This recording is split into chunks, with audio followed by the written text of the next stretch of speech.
What's up, runners? I am Coach Holly, this is Coach Nate, and we are talking about how to train during the off-season. We're really going to talk about what the off-season is, what it should be for, if you have any specific goals in the upcoming season, how you can strategically use that time to set yourself up for success, as well as break down what that week of off-season training might look like. Let's dive into it.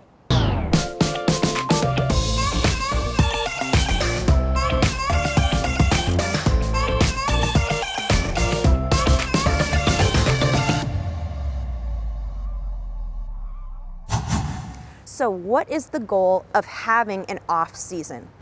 There are a couple different ones, but one of the main ones I want to talk about is creating balance. So if training has always been the top of your list, you hit it hard, that's the first thing you think about each and every day. The off season is a good opportunity to regain that kind of balance, bring in the things that also matter in your life, maybe that family and friend time, getting that extra hour of sleep.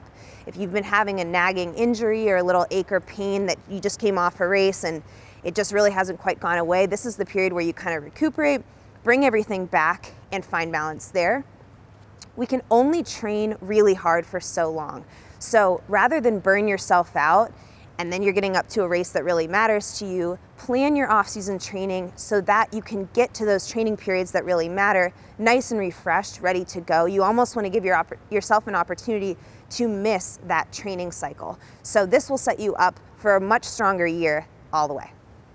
Now, one of the number one rules in being a good runner is the rule of specificity, especially as I get closer to my event. I want my training to mirror the conditions and challenges of that event itself. That means if I'm training for a marathon or half marathon, I'm doing longer extended intervals, either just to finish the dang thing or I'm targeting my race pace. I'm doing some supporting work to help myself out, but it's really all about that running.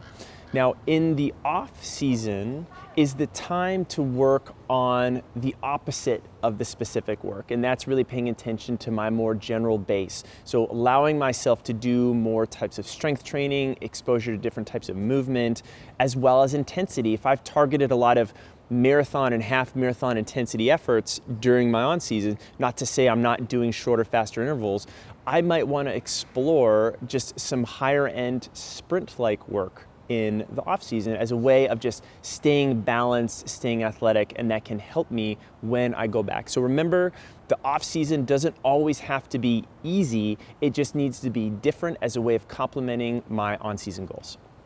So what does a week of off-season training look like? Again, the goal here is to maintain your fitness while also giving yourself the chance to reboot the system, take that little break, and bring the volume down. I like to look at this week in kind of two versions. One version would be you take your normal training week and then kind of bring that volume down in itself. What you could do is sub a different activity in for what would be one of your run days, or add an extra rest day in, or both. So kind of keeping the same structure of strength training with running and your rest days built in, but just making it a little easier all around. The other way you could do this is just simply allotting 30 to 45 minutes to each day for activity throughout the week. So you're almost going to do something every single day.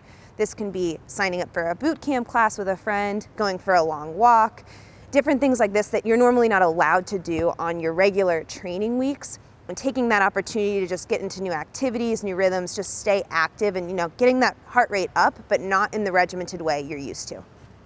So the off season is also a really important time to mentally recharge, and that means getting out of your normal in-season habits and letting yourself be a little bit more fluid and honestly relaxed in your training. That might mean that if you are someone who was very regimented in tracking your workouts, your paces, your mileage, your heart rate, everything, you might want to take a break from that a little bit. You could still wear your watch, but put it on the clock face so you don't see your pace or your heart rate. Or dare I say it, ditch the watch altogether and then just ballpark the mileage that you just ran for that thing.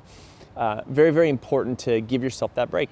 A lot of times our off-season guys coincides with the winter. The days are a lot shorter, it's a lot colder, and that means that it requires that much extra effort and willpower to go out and do those hard, challenging workouts in the mornings and in the evenings.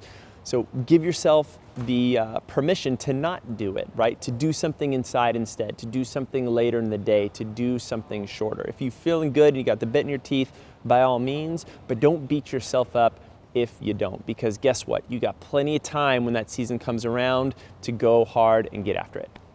You will really love what you'll be able to do in your off-season training in the training club, from our strength training to our running form to our injury prevention, and you can try now 7 days for free. Click the link down below in that description. If you guys liked this video and it taught you a little bit about your off-season training, hit that like button down below. If you have any comments or questions for us, we are going to be in there answering those. We'll also take any requests for future videos, so drop those in the comments. And lastly, subscribe to our channel.